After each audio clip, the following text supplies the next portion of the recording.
Hi, I'm Kate Breton of katebreton.com, holistic writer and teacher.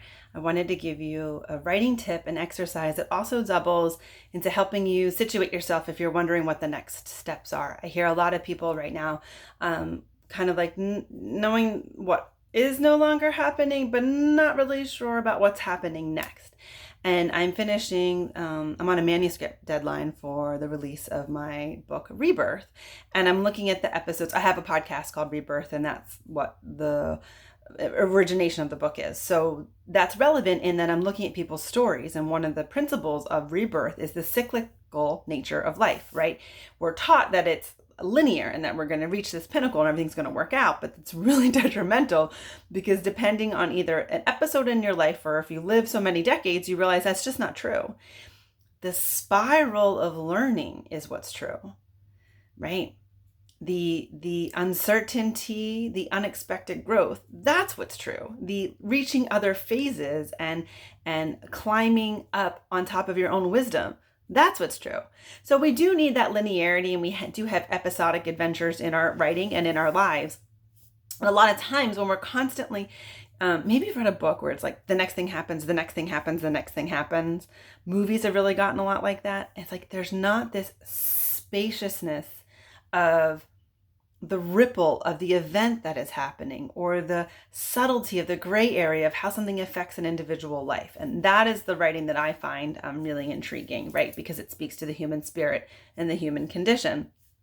And that's also echoed in traditional stories or cultural stories where it might seem like there's just these episodes that happen, but in the communication of the picture, the visualization, and the iconic traveler of a story, it resounds through our consciousness of like, this is the story of a girl's looking for a bird in the woods, but it's also the story of you looking for yourself, and it's the story of how your mother looked for herself. You see what I'm saying? Like the ripple, the spiral.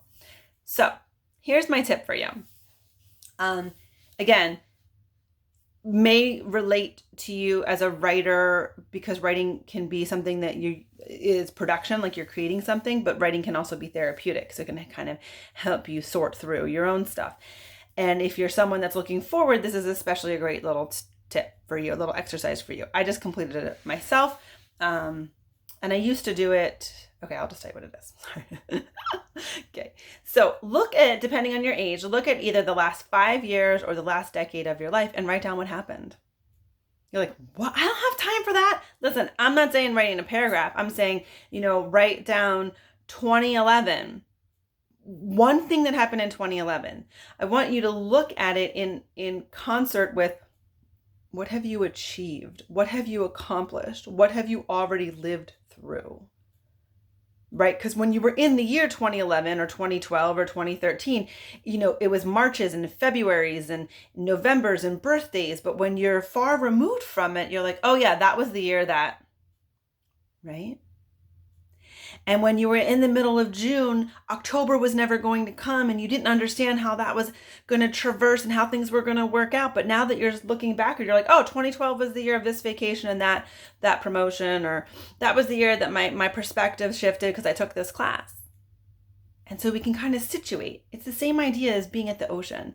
The ocean is grand, but part of what it does is it situates us in its magic, but also in our insignificance. And there's something deeply grounding and what I'm feeling is a feeling of safety when you understand that you're not in control of it all, that you've already done it, that what's coming is going to be fine, whether it's fine or not fine. You've lived through fine or not fine before, and we often, our mind will start to keep us safe in a manipulative way. Will try to protect us. When you're standing in front of the ocean, you just are. You're just being. You feel a connection, you feel a placement, and you feel a humility, right? When you look back across a decade, all those days and moments, you can be like, this is what happened. I did the best I could. There were things that went better than I thought. Oh my gosh, I forgot these things happened. Oh my gosh, who was I 5 years ago? Oh my gosh, who will I be in 5 years?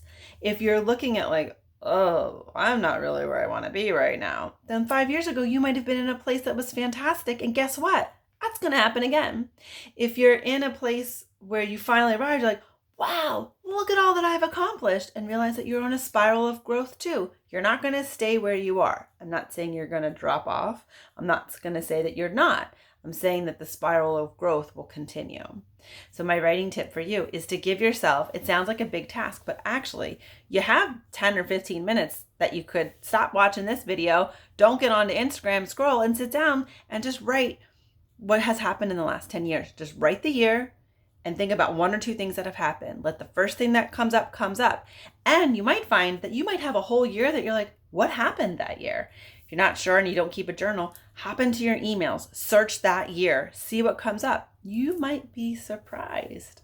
Life is happening all the time. More has happened than we have this space to remember if we are constantly moving.